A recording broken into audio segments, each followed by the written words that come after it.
Hi, and welcome to the Screen Stoop podcast. Today, I'm going to be doing a solo, in-depth review of Nefarious. There is a scene in this movie that has been keeping me up at night since we watched it. And it's not a gory or horrific moment. We'll get to it, but I can't stop thinking about this moment in the movie and hearing the actor's voice in my head.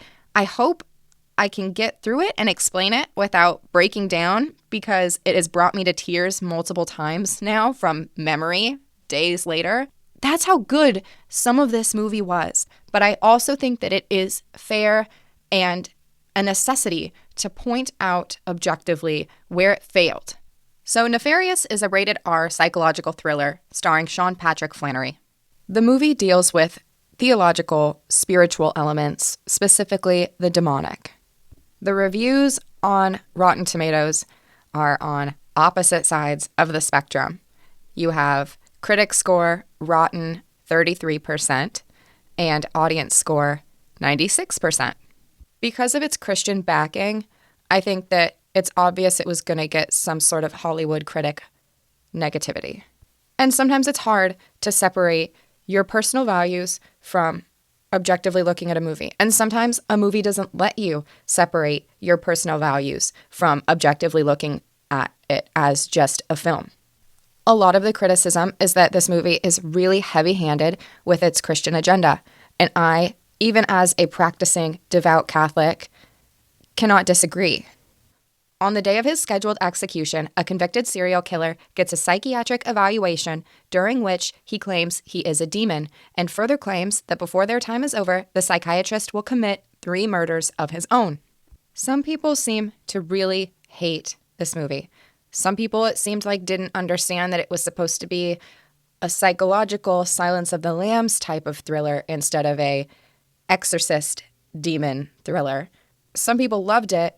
I wonder partly just because it is telling a different side than you usually see in Hollywood. But I feel that even though I have my own personal biases, I can't point out or criticize like someone else's biases that maybe I don't hold and say that that taints a movie for me, and then not also hold whoever creates a movie that maybe contains my biases also accountable. In summary, I'm going to try to give the most objective, in-depth review of Nefarious. I will be going in chronological order, but I think that the movie overall was really good, and it could have been great without some of the heavy-handed stuff. The opening scene to Nefarious is a hint to the demonic. It's critical to have a really good opening scene that is almost like a thesis, like your first paragraph in an essay. So the movie opens up to a psychologist straightening his framed doctorate certification. It seems like it has a problem hanging up on the wall. He writes something at his desk and kind of sits up intentionally. As he passes the certificate on the wall again, it tilts subtly, and we get the often used elevator up to the top of a building suicide scene. I most recently saw it in a cold opening of Smallville that I was rewatching. The episode is titled Hug. The camera holds on the psychologist standing in the elevator, and then we jump back to the office. Certificate frame is center shot, and it's tilted, and you see the doctor fly past his glass office window.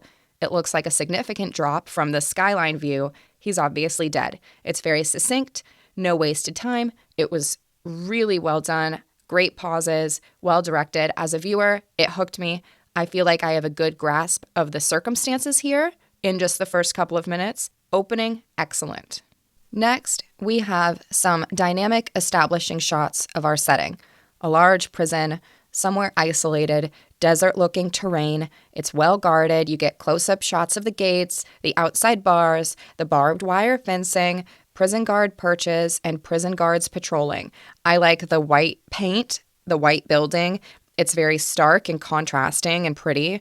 We see the process of someone entering the prison as we get our first look at the main character, the replacement psychologist, Dr. James Martin.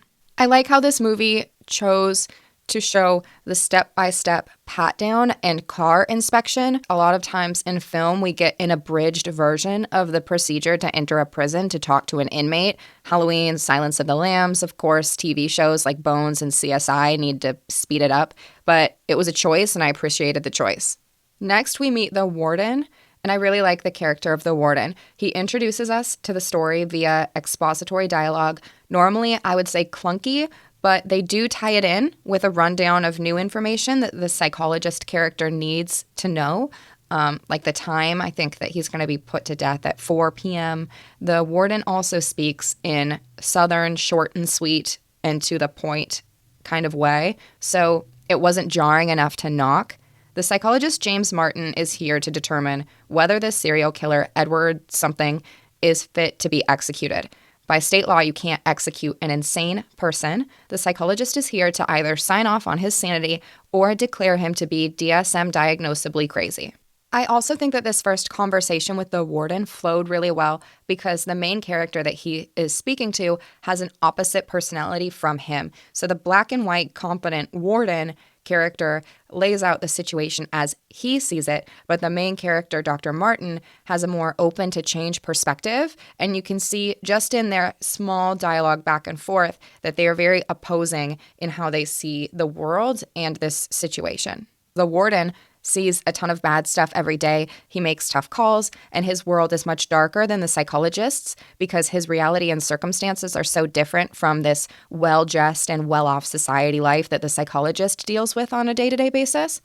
As Dr. Martin's journey will continue throughout the time that this psychologist spends in the prison, experiencing the darker stuff here, his perspective is challenged. And we see the physical signs of that with his hair becoming more disheveled as the story goes on. His nice suit and outfit changes. He's smoking. And you see these visual changes happen each time that he takes a break to speak with the warden. His demeanor changes as well. It seems like he comes to realize that he has no idea what he's dealing with. And opposed to their first interaction here, James, as things become more serious and difficult, seems to lean on the warden emotionally. So here in the first meeting, they're kind of polarized and opposite, and they're both really confident and sure of their position. But as time goes on, James is going to more lean on the warden and ask him for help because he really is lost. Great movies have a time limit, and in this first conversation with the warden and Dr. James Martin, we get the time limit here, and that is the serial killer's execution. So Dr. James Martin has until a certain time today to determine and sign off on whether this guy is going to live or die. And you're reminded of that time limit consistently throughout the movie. I think without the time limit, this movie to me is not nearly as good. Dr. Martin, after speaking with the warden, enters a mostly empty room with a metal table and 2 chairs in the middle. An orange jumpsuit-wearing man, the serial killer, is chained to the metal table. We have a couple of things of note here. The criminal blinks a lot. He appears to be very calm and confident. He almost immediately comes out and claims that he is a demon. So we're getting right down to it. It lets us know that this will not be a supernatural guessing game type of movie, but the psychologist's apathy reveals that it will be more of a supernatural convincing movie. The serial killer admits that this body, Edward's body, as he calls it, did commit the murders that he's been convicted of, plus more. He is also very knowledgeable about things that are improbable or impossible for a decade-long incarcerated person, a psychotic criminal, to know. And he reveals that his true name is loosely translated to Nefarious, and he is a demon prince possessing Edward. I didn't write down any notes about dialogue or anything, but I think that this is where he describes, the Nefarious describes how somebody becomes possessed, beginning with the corruption in childhood. And I think that you could say that is where the Christian element comes in to this movie. I don't know how you would have the idea of demons without something Christian. And so I think that this part is kind of neutral. Corruption and telling the story about how the demons came to be and how a demon possesses somebody and how much control they have over them and what the person inside them feels. I actually thought that in this section, the explanation and Christian background which was very mild compared to some of the preachy elements of the film, was necessary. And also interesting. He moved through it quite quickly. I almost wonder if someone that didn't have any sort of Christian background would understand it as in-depth as this actually was, accurate to a lot of exorcists' accounts of the demonic and things. So Dr. Martin is no surprise an atheist, absent belief in faith or supernatural. I like how the demon simultaneously criticized but also found joy in this fact, because as an evildoer, he would rejoice in the rejection of God. And the demon Nefarious expresses happiness in Dr. Martin's aversion to belief in a higher power. My favorite line comes later. I can't remember what Dr. Martin says, but the demon earnestly proclaims, "Jimmy, I think I love you." And everyone in our theater laughed out loud. There was a comedic moment in this first interaction between the two characters meeting. They're going back and forth on their titles. It's formal versus informal. The demon says that if he is to call Dr. Martin instead of Jimmy or James, then he would like to be referred to as his title, Lord High Prince, because that would be respectful. It is an honest, well-timed joke. Another moment of subtle comedy in the first meeting is when the demon says the carpenter gave it to that obnoxious fisherman. And you get it if you know that Jesus was a carpenter and Simon Peter is a fisherman, or he was a fisherman.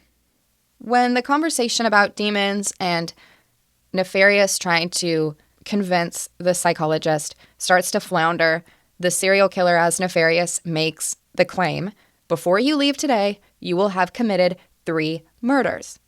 And unfortunately, this is where the movie gets a negative point for me, because I wish they would have either phrased this claim differently or added a more present victim to this list. It is soon revealed in the conversation that Dr. Martin had his elderly mother euthanized, inheriting millions of dollars. And she was sick. Dr. Martin justifies it that way. Here is where one of the issues is. I wish that Nefarious, as the demon, would have had a more Batman comic Joker character-like response to this revelation, just like he did when Dr. Martin revealed that he was an atheist and he found joy in it and he simultaneously criticized it but also expressed happiness. The demon agrees with everything Dr. Martin says to justify his decision. And through that, we see, well, if the bad guy 100% endorses your decision-making, then it might be a bad decision. Instead, what happens is we get a pseudo-chastisement and endorsement seemingly done to really get the movie's message across that it was wrong to euthanize the mother. And I think that the message came off heavy-handed in that way, because the demon kind of like judges Dr. Martin for the decision to euthanize his mother. But as a demon, wouldn't you be happy? Wouldn't you think, yay? And so I did understand why they did it so well in the first meeting, and they do it well other places, where the demon should be on the bad guy's side, or the demon should be on someone's side of death or any evil. And just in this moment, he is yelling at Dr. Martin to convince him that what he did was wrong. But the demon's position on this issue wouldn't be that what he did was wrong. He should be clapping and saying a good job. And in that way, it is sinister, because then the audience member and the character of Dr. Martin could come to the conclusion, oh no, this guy is agreeing with me. And even if you don't believe he's a demon, he's a serial killer. I should have made a different decision in my life. The message in this circumstance seems to be more important than storytelling, because, and this is where the movie gets a lot of negative marks, they do go too far with their dialogue, almost beating you over the head with ideology. And I'm saying this as a Catholic who believes completely in their ideology, but I'm also of the opinion that viewers of this movie are smart enough to draw their own conclusions. And there is also a lot of nuance in, the world isn't black and white. So you should have showed us that maybe this woman was not ready to die.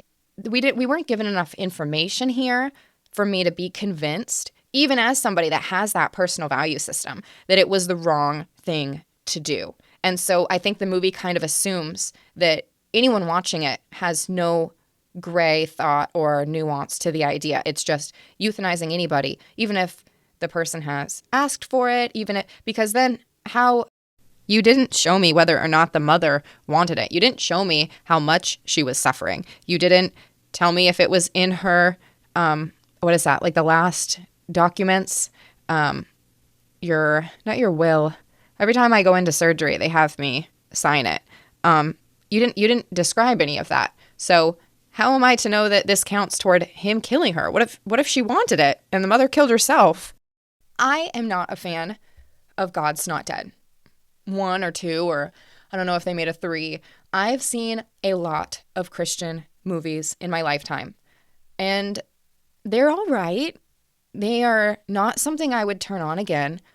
And I actually think it's really funny that the least preachy Christian movie, in my opinion, is The Passion of the Christ. Like, at least in the cringy dialogue type of way. That's crazy, right? Like, maybe no one will agree with me, but there's so many more heavy-handed movies, and I know the end that's going to happen in The Passion of the Christ, but it's done so well that it's beautiful on its own. Maybe it's because The Passion of the Christ is just telling a story, and it's not making the characters commentate on the story. The Passion of the Christ, you're watching Jesus the whole time. No one is standing around talking about how you should feel about the situation. The movie allows you to feel however you want to about the situation. It's just telling you a story about something that happened in history. If you deny that happened in history, that's okay. It's just telling you a story that happened. Whereas God's Not Dead, 1 and 2, every other Christian movie that I've ever seen, it is beating you over the head with this is how you should think and this is how you should feel, and we're not going to let you come to your own conclusion. You're just going to think what we want you to think. And I don't like any movie, no matter what you're telling me, to do that, ever. Viewers of this movie are smart enough to draw their own conclusions from the story. And in some of these circumstances where we get a theological back and forth in the dialogue, it is too on the nose. I'd rather have you lay out all the facts of the story and allow me, the viewer, to discover the message instead of stating it directly, sometimes really forcefully. Aside from the message, it annoyed me that a previous death, because of the way this claim was phrased, counted toward Dr. Martin's 3 murders. Now, to be fair, Nefarious did say, you will have committed. So the revelation of a murder technically falls under the will have past tense, but I wish someone else had died in this story. Because of the mother's death in the past, 2 out of 3 total deaths that happen in this movie are off screen. That's not as effective. Distancing the viewer from 2 out of 3 deaths, I didn't feel like I experienced them, and it left me disconnected emotionally. Because the abortion death occurred during the time our movie takes place, and we experience a phone call to the abortion clinic, it's a bit more relevant and connected, but I didn't even see Dr. Martin's mother. I don't know what she looked like or how she felt about her illness or her opinions about euthanasia. Even a flash, like a 2-second close-up flash of an old lady smiling directly at the camera in bed or laughing and happy, would have brought me closer to this death. You don't have to tell me in words how she felt about euthanasia. Maybe take a 2-second laughing, happy flash of the mother, even in bed, even sick. Like cough into a Kleenex and then look up and still smile. When Nefarious says the word mother, play that, 2 seconds. Then, when it's revealed that Dr. Martin euthanized her, show a similar shot, but darker, of the mother dead in that same bed, and the lights are off, and the life is drained out of her. Just something to show me that maybe the mother wanted to live. Maybe the mother wanted to keep going. And James made this executive decision. And he made it out of selfishness, like the demon implies. So, number 1, death is off screen. 2 out of 3 deaths are off screen. Number 2, we don't know how the mother felt about euthanasia, so I don't even know. Maybe she begged for it. Maybe she asked for it. Maybe it was in her will. You needed to explain that a little bit for me. Not explain it. You could show, not tell. And then number 3, I wish there was a separate situation that played out during the movie and that a past death did not count toward the demon's claim. The demon's claim makes it sound like you will have had an effect on their death, or you will have killed 3 people. And because of the deaths that they chose, it does seem more agenda-driven. The creators, and this is based off of a book, so the author wanted to comment on euthanasia, on abortion, and on, what would you call it? Death, electric chair, death row. What is that word? The death penalty? Yeah, the death penalty. Okay, sorry. So the creators wanted to comment on the death penalty. I wish that for the sake of the story and the sake of continuity, because like I said, I have an issue with the past murder being counted toward the claim, the overall claim of the film. I wish there was maybe a separate situation that played out during the movie. Maybe Dr. Martin makes a mistake during the execution out of fear or has a fit and gets someone killed by accident. Maybe Dr. Martin caused a scene and someone shoots at him, accidentally killing someone behind him. Maybe the devil or demon possesses Dr. Martin during the execution and causes a convenient death at Dr. Martin's hand, kind of Final Destination style. Something that looks like an accident, but Dr. Martin, after the demon leaves him, knows better. And really, his body movement caused the death. Just even tripping somebody can make them hit their chin wrong on the concrete ground and they will die, looking like an accidental fall from someone being woozy or upset from the execution. So those are some issues that I had. I jumped around a little bit, but let's get back to the chronological story. Because this man is claiming to be a demon, Dr. Martin logically asks for the prison chaplain. When the priest comes in, the demon appears to be antagonistic until the priest states that he doesn't believe that the man is possessed. Obviously not a Roman Catholic priest then. After learning this, Nefarious appears much more confident and calmer around the chaplain, even sitting down and extending his hand to him. I liked that. Dr. Martin uses the priest's assessment as proof that the serial killer is not possessed by a demon. Logical. Soon after, a light bulb spontaneously smashes above the 2 men at the table, and Nefarious says, probably just a coincidence. And I liked all of that. That little chunk of this movie, really, really well done. No heavy-handed stuff. Even talking with the priest. I am confused as to how the priest and a demon can have less of a heavy-handed, preachy conversation than the atheist and the demon. But anyway, I really liked the subtlety in the change in behavior of Nefarious. I liked that the priest was doubting, because to me it kind of showed that all religious people are not correct or not infallible. And then soon after the light bulb smashing, the line, probably just a coincidence, I think that was in the trailer because it was so good. I like how subtle this movie is. I personally don't need a horror or thriller to be crazy, intense action and all that stuff. I like where this movie went with the Silence of the Lambs. I think that Hannibal Lecter is an incredibly intimidating character, and I think that Sean Patrick Flanery did a wonderful job here. I really, really liked how this movie has no good guy. No one is actually the hero of this movie.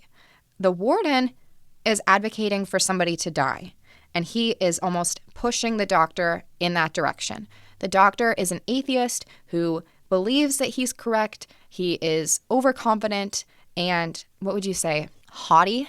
And then you have a demon there. It allows for Edward, the serial killer, the man who's possessed, to be the closest thing that you have to a hero, to be the only character that you root for. And that's where this movie really, really touched me and made me think, and it stayed with me, because it's amazing that they were able to do that. In Silence of the Lambs, Hannibal is a main character, kind of like a Joker, where you're rooting for him, but you know that he's evil. And in this movie, I never thought that I would be rooting for the serial killer, but that's the person that I felt the most empathy and sadness toward. And when Edward comes out, I was sobbing from like the halfway point on. Every time he came out, I was in tears. I don't really remember when this part is in the movie, but I'm going to put it here. Dr. Martin still claims that he is not convinced. So, the demon suggests that Dr. Martin invite him in.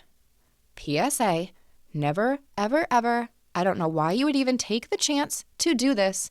Wouldn't a logical person calculate that the risk of even a slight percentage of them being wrong isn't worth the reward of nothing? I guess you are rewarded in an egocentric way that you're right, but why would you take the risk to allow a demon into you? Anyway, Dr. Martin and the demon sit in silence as apparently nothing happens from Dr. Martin's invitation, seeming to prove that Dr. Martin's scientific theory that this man is suffering from a dissociative disorder. After the demon shows no control over Dr. Martin with his open invitation, Dr. Martin concludes the conversation confidently. Later, it is revealed that the demon does have access to James, and inviting the demon in did not necessarily mean immediate possession, like in the movies. It is slow and subtle and reveals itself over time, and I honestly thought that the character was pretty stupid because a few hours ago in the first scene between these two, the demon explained how possession works, and as it's described in the first conversation about how a demon comes to possess somebody from childhood, Dr. Martin has now unlocked the door and his physical body is open to this demon to play with. So let's talk about the next thing to happen with Edward, the man himself, coming forward to consciousness. His personality, demeanor, mannerisms, and voice are all very different. He's not acting like Nefarious in any way. Edward is very emotional. His body language suggests perpetual fear, and Sean Patrick Flanery is acting really well here in the first swap. But his performance gets much better, more intense, and like intense as in different from each other, more polarizing, more contrasting as the movie goes on. And as I mentioned in the introduction, hauntingly so. Edward is adamant that he did not want to do bad things. He is distraught, spitting and crying and whining that he isn't in control. He is visibly in pain. He describes how he feels the pain, and watching Edward's behavior here was upsetting, which I give huge props to everyone involved in the movie, especially the actor. Unfortunately, this scene, the first Edward versus Dr. Martin versus Nefarious scene, I wrote acting, pacing, and cinematography good, some things clunky, but great for a religious movie. And I know that this movie wants to be better than a religious movie, so I thought that I would address that there are improvements to be made for that to happen, in my opinion. This movie is a 4 out of 5 for me. I'm recommending it to almost everyone that I know, but it's getting wrecked by critics. Some of these critics, you were never going to win, but a few have valid complaints. Like I've mentioned over and over again, I wrote down a little preachy, and that makes me sad because I didn't think that it had to be. The fact that the dialogue is a little preachy will turn a lot of people off, no matter how much I personally agree with it. Aside from cinematic masterpieces about Jesus like The Passion, Nefarious is the best religious movie I've seen. I'd watch it over and over, but the topical stuff might become outdated. Some of the issues brought up in conversation have little to do with the current story and plot. It feels like the writers, and like I said, this came from a book, maybe it's the book's fault, but it feels like the writers tried to cram everything they've ever wanted to say about society in here. And I'll say it again, I agree with your assessment of society, but bringing some of these things up here is taking away from an awesome film. A lot of films only have 1 or 2 messages. You don't need to put every single conservative or Christian idea into one movie, because then it gets overcrowded, then it gets noisy, and you lose people. Focus on just one thing and run with it and do that one thing really, really well. Quality, not quantity. The commentary in this section, for me, is poignant and comedic, but the ratio of devout Catholics out there to the general movie-going public is small. You want to reach them, everyone, so don't be exactly what you complain about when you go see a movie made by the other side of the religious or political spectrum. And that's my opinion. Maybe the heavy-hitting values thing was intended. I just can't see that being the desired outcome because there are very few dollars in that goal. So although I found it funny, the culture stuff was preachy. Overly preachy. In your face preachy. I think that it would be off-putting for the general audience, and I doubt that any of it will age well. Nefarious has revealed that he wants to be found fit for execution. He is tired of Edward's body, and he is ready to be rid of it. Nefarious also explains why demons hate humans and why he's putting Edward through this, because Nefarious allows Edward to feel all the psychological pain, to experience the grief, as well as any physical torture Nefarious may cause him to experience. Demons hate humans because humans are God's creation. They attack humans to attack God. God creating man was an insult to them, so they take humans from God to destroy what God loves. Now, in this transition of Nefarious to Edward, back to Nefarious, there was a direction point that I also thought was really clunky, and that was the slow camera pan across the back of the psychologist to go from Nefarious on the right side of the doctor to Edward on the left side of the doctor. And then when Edward is done, the camera slowly goes back from Edward on the left to Nefarious on the right. The actor did a good enough job to tell that he was Nefarious and Edward and Nefarious again. You didn't need to be so overt with the camera direction. Your actor here is doing a great job. It's like, let's take a children's show example. So Dora the Explorer says, "Where is Swiper?" And all the little kids say, "Swiper's right there." And then Dora looks behind her and she doesn't see Swiper. And then she turns around, "Where is Swiper?" And then Swiper's somewhere else on the map. "Swiper's right there." It felt like that. I don't need to be told so explicitly through visuals how Nefarious is turning into Edward and going back to Nefarious. Because they don't do it again. And that's because it's not necessary. This actor was doing so well. You almost slowed it down and put little kid training wheels on the story just for that little bit, and it felt yucky. I really wish someone would have edited that down or out or something. Soon after explaining the backstory of the spiritual battle, Dr. Martin asserts that he has learned all he needs to know because of the serial killer's staunch conviction of his apparent psychopathy. Dr. Martin concludes that he, in fact, meets the requirements to be insane and therefore unfit for execution. Of course, that angers Nefarious because he wants Edward to be executed. So Nefarious then brings up Melanie. Just as the demon brought up Dr. Martin's mother in the first round to get a rise out of Dr. Martin, he is now bringing up Melanie in round 2. Melanie is getting an abortion today, and Nefarious not only knows that fact, but he seems to have extra insight into the selfish motivation behind Dr. Martin convincing his girlfriend to get one. Nefarious even talks about how Dr. Martin is ready to break up with Melanie, and he's got his eye possibly on another girl, when he has simultaneously promised Melanie that he loves her and plans to marry her. Melanie believes that she's getting an abortion to save their relationship, while Dr. Martin, it appears, is barely invested in it. Dr. Martin questions how Nefarious could know all of this, but he believes the demon is lying.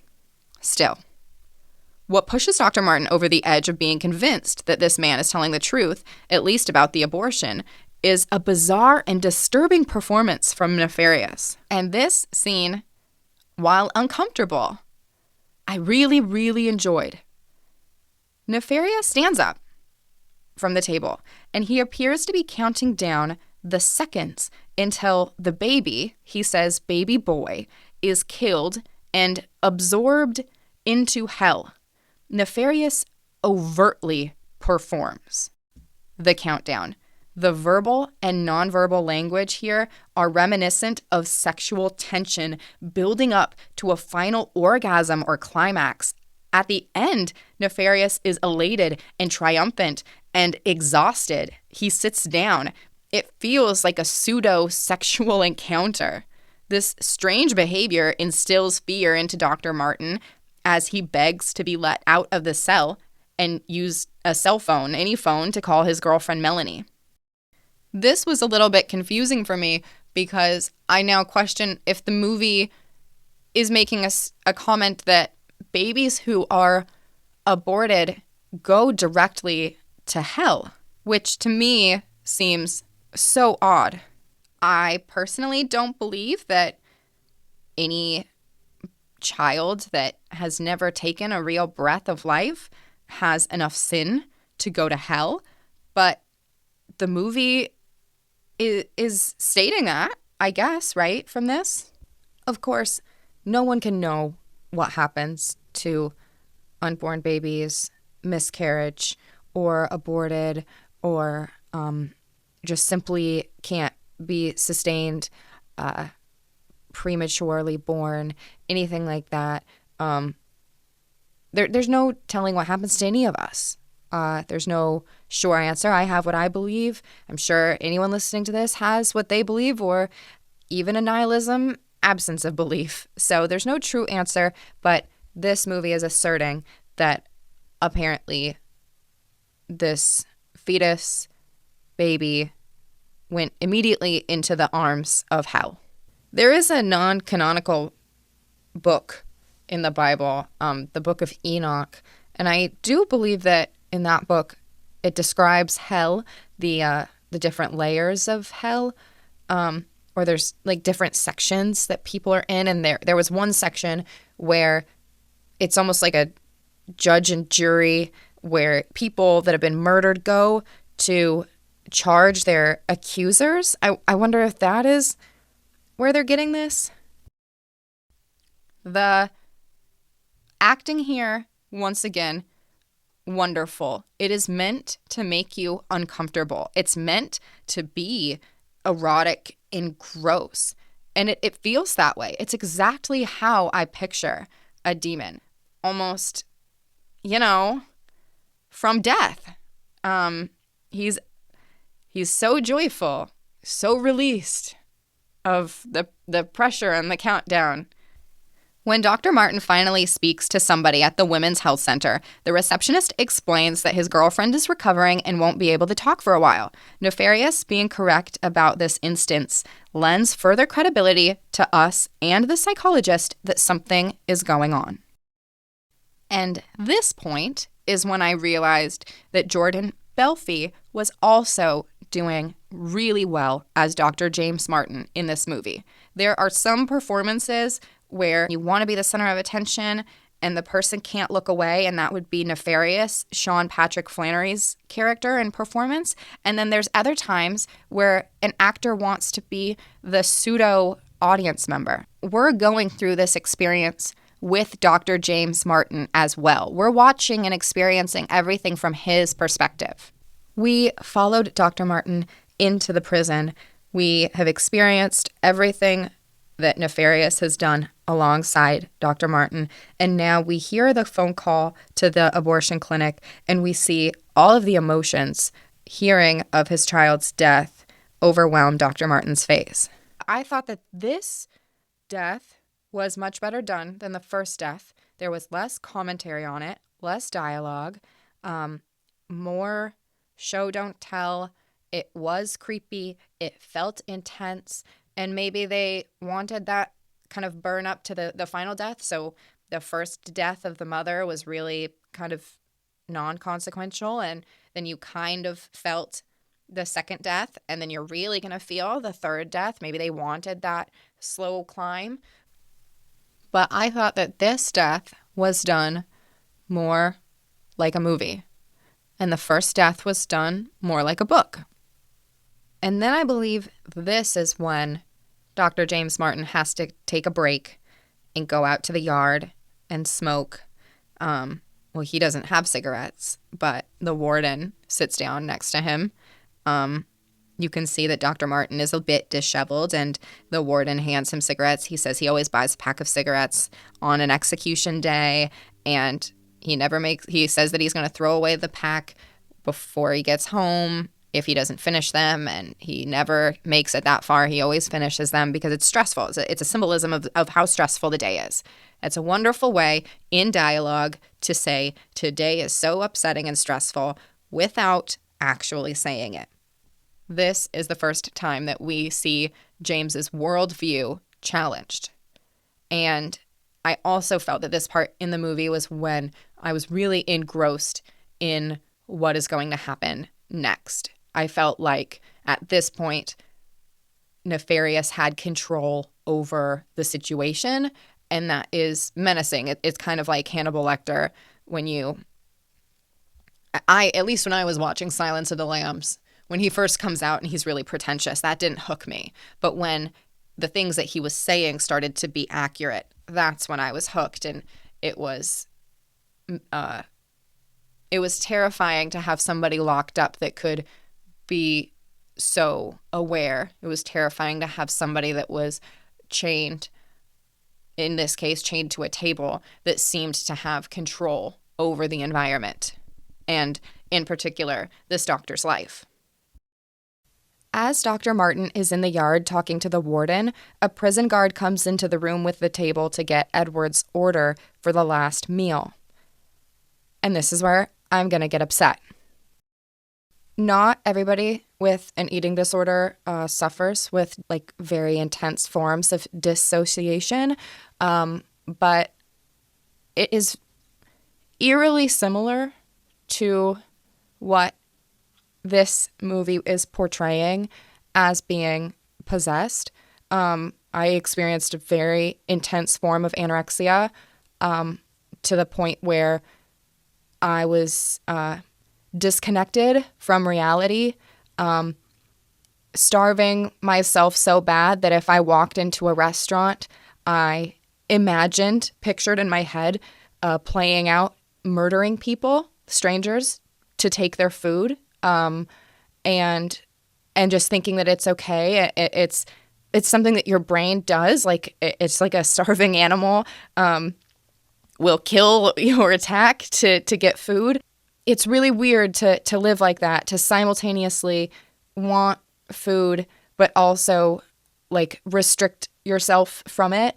In my case, it felt like I had an internal voice or compulsion that I believed I would catch fire or explode if I ate food. And then sometimes you feel superior to other humans, like you're better. You're an other being, that you don't have to eat food because you're better than that. You're better than everyone else around you because they all are gross and slugs that have to eat. And that's also really disconnecting. With body dysmorphia, you experience an impaired sense of self, but it's not as it is portrayed like in health PSAs where a girl just looks in the mirror and she's skinny but she sees herself as fat.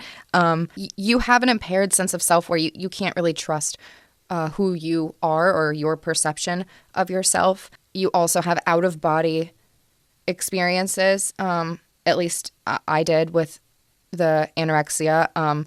I could have starved myself the entire day before, had a dream at night that I ate food, and then punished myself the next morning because I thought that I ate food even though I didn't. Or I might be full because it felt like I had eaten that food. Your reality is so warped, especially when you're really deep in it. And I had really bad blood sugar issues where we thought that I was going to go into a diabetic coma. And so in my case, my brain is eating itself because I didn't have enough fat on its body. It feels like you're not in control. And so I don't expect anybody to be so upset or relate so intensely to these parts of the movie that I am saying haunt me, and I've not been able to sleep at night because I'm crying. The ordering the last meal is very intense for me because I know what it feels like to be so hungry that I was objectively dying, organs failing and everything. But to simultaneously want food so bad and it being so important, and then having something that's out of your control, it's really hard to explain, and it's hard for even me to convince myself that I was not in control. But when you're not in control of you getting food and you want it, it's when the character of Edward said, "Please get it right, it's important." I lost it. I was audibly crying in the theater so bad that I had to dig my face into my husband's chest because I felt that. And equally as upsetting when Nefarious comes back to consciousness and orders nothing or changes the order from this man's last meal to nothing. I also felt that because I went through the same experience over and over and over again until my heart stopped. Something else that this movie did really well was when it would indicate periodically a change in time. So you would go out of the prison, long shot, and the light would be darker, sun would be in a different spot, birds would be flying, or they flew down and then now they're flying away. Anyway, I really liked that they did that. You're constantly aware of the change in time because everything kind of looks a little bit different based on where the sun is. Dr. James Martin and Nefarious go back and forth several times from the abortion kind of midpoint of the movie to the end. During this time, we find out that Edward, or Nefarious, chose the chair to punish his victim. He describes the chair and what it will do to Edward in a very gruesome way. Every time Edward comes back after the meal and that description and Nefarious explaining why he likes to punish him, I cry every time he comes back because it's slowly being revealed to you why this guy, when you first saw him come forward, is so broken and in that perpetual fear. There is a really cool moment when Nefarious breaks his own finger and puts it back, and he shows no reaction. And the doctor is kind of baiting him by saying, "Oh, I see you're sweating. Are you in pain or holding back pain?" And Nefarious, the demon possessing a body, a human real body, says, "Don't mistake like a biological reaction for pain. I don't feel anything, but I can't help the body's response to it." There's also a point mid-movie where Nefarious tries reverse psychology, saying, "Yep, you're right, I'm crazy, I've been faking it," to try and get the guilty or the not insane determination because he wants to get to the electric chair. Throughout most of the movie, Nefarious says that he wants Dr. Martin to write his book. Aside from punishing Edward, that book getting written and published is his goal here. Entering the third act, prison guards seize Dr. Martin and take him to Edward's cell, where a thick manuscript of this book is found, along with cutout photos and writings about Dr. James Martin. The warden starts to get angry and suspicious of Dr. Martin, even though Dr. Martin laid out everything that has happened since his arrival today, and he appears to be just as confused as the warden is. When the incriminating evidence is found, the warden makes a selfish case for executing Edward, really solidifying that there is no good guy in this movie. Then Dr. Martin goes down to confront Nefarious for the last time, and the demon hints that they have a pseudo-friendship relationship, as if they have known each other, like this demon has been watching him, for years. Also, Makeup did a really great job at this part because Edward's finger and going forward that Nefarious broke earlier is swelling and bruised. The final determination of Edward's life comes after a high-stress event where Nefarious broke his host body's human hand to break free of the shackle. He seizes Dr. Martin, wraps his neck with the chain of the shackle, and nearly forces him via threat to sign his execution paperwork. The warden and guards are all present for this. Everyone is yelling. During the altercation, the demon completely revels in the chaos and the pain that he's causing. And I very, very much enjoyed this moment and the performance. Edward is found sane, fit for execution. Now the outside shots show nighttime and thick rain. It's very ominous. I like how the visual representation fits the tone. It's changed over time, and we're getting to the big final act, the finale, and I feel ready for it based on the sounds and the sights and the story. You see all of the different elements of preparation for this execution. You have Edward going into the barbershop to have his head shaved, and you have the warden and Dr. Martin having a conversation outside, kind of preparing themselves emotionally and mentally. You've got people arriving to watch the execution. I really like how we're building up to the crescendo.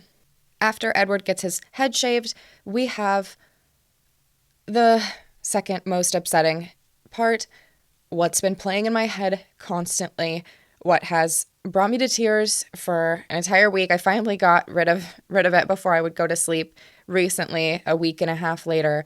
But when Edward is told that he changed his last meal and he's on the floor, I really want to do this part justice, but I've been thinking about this moment for so long. It's truly harrowing. Sean Patrick Flannery's face as Edward crying for food. I'm disturbed even thinking about it. I think I can say that this part of the movie traumatized me, or at least it brought up my past trauma to the point where I'm currently in distress talking about it.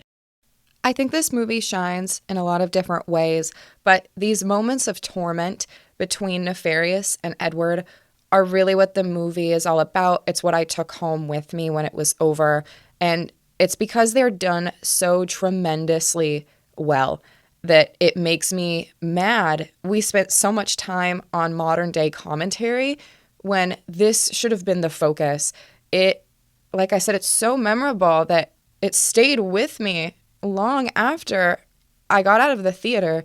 Edward crying on the ground in the corner contrasted with Nefarious's menacing, in control, ready for death demeanor. There is a really artsy shot of Nefarious looking at the warden in the face through the holding cell bars just before execution. It looks awesome. It's also worth noting, I wish that we would have spent more time grappling with this part of the film instead of trying to postulate your opinions on other stuff. This part was incredible, and it's not something that I've seen done. You would have killed me in the theater if I saw different kind of views of Edward and Nefarious's internal battle within the same body. Before this moment, if it would have been done in the beginning and then you kind of see an escalation of that added into the movie, along with the dialogue, that could have taken place instead of the commentary. I would have been wrecked if I saw any more of this.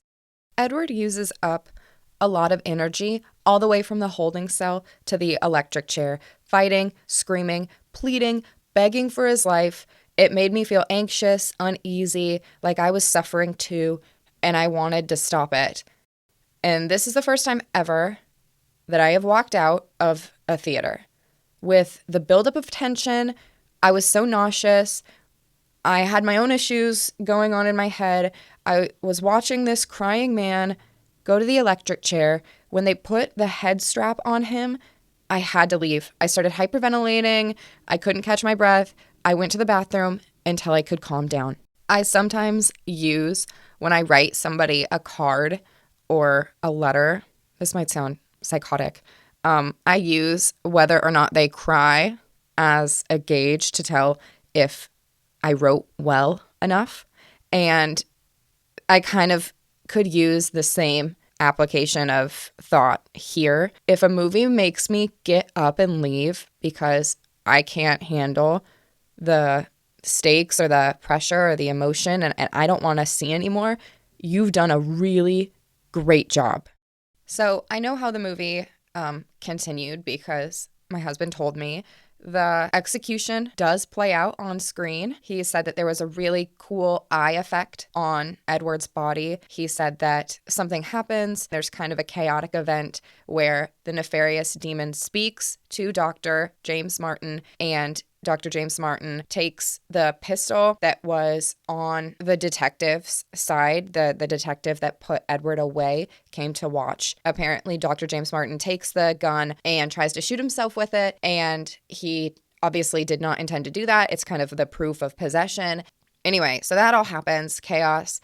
I come back into the theater when Dr. James Martin is sitting down with Glenn Beck, playing talk show host, who would have guessed, and he is explaining this book. I thought that part was kind of slow. I couldn't really discern what message they were trying to get across. Did they mean that the devil won? Did they mean, obviously Dr. James Martin is convinced. Why did Dr. James Martin write the book? It didn't make it clear enough to me whether or not he did it. It could have gone in a few different ways. Did he do it because he was possessed to do it? Did he do it because he was trying to disprove? It was, Glenn Beck was making faces, and so I was wondering, is that supposed to signal to us that maybe Dr. James Martin believes that he's doing it because he thinks that it is disproving, or that it's proving the reality of the spiritual realm or the spiritual possession, and he's putting this out against the devil? And then Glenn Beck's face made me kind of think, oh, well, is he questioning, is this actually what the demon wanted? It was a little bit confusing. I knew that they had to end with the demon speaking to him again. When Dr. James Martin is walking out of the studio, he sees a homeless person. He's going to give the homeless person money. And the homeless person turns around, and it's Sean Patrick Flannery's voice saying, like, basically that he's back. He says hello, as if James is not done facing this demon. I thought that was also a really great ending. I thought that the talk show thing played out a little bit long, but the really concise end, and it's short, and it leaves you wondering. You can kind of put your own conclusion together based on, like, you can take it wherever you want to.